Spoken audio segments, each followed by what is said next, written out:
Assalamualaikum warahmatullahi wabarakatuh. Selamat sore bagi teman-teman semua yang lagi menonton video di channel Rizky Elektronik. Kali ini saya mau berbagi tentang pengalaman untuk menyervis power kelas GB, produk dari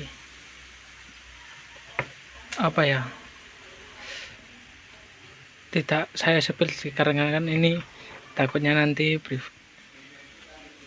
bisa dihujat dengan orang. Dan ini contoh drivernya, yang tahu silakan komen aja.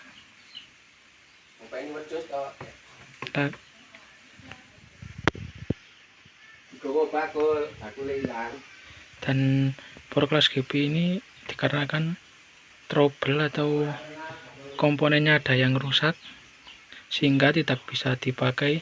Yang pertama Anda lakukan, atau yang saya lakukan pertama dulu, mengecek TR nya dulu apakah ada yang short, lalu komponen-komponen ini dibersihkan semua, bisa menggunakan thinner atau dan lain sebagainya.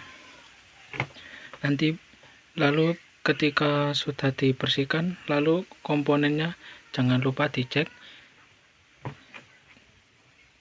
Ini biasanya penyebabnya yaitu komponennya ada yang setengah rusak atau setengah mati. Dan ini contoh drivernya. Oke, kini kita lagi mencoba untuk memperbaiki. Semoga bisa. Sedikit berbagi pengalaman. Wassalamualaikum warahmatullahi wabarakatuh. Jangan lupa like, comment, and subscribe.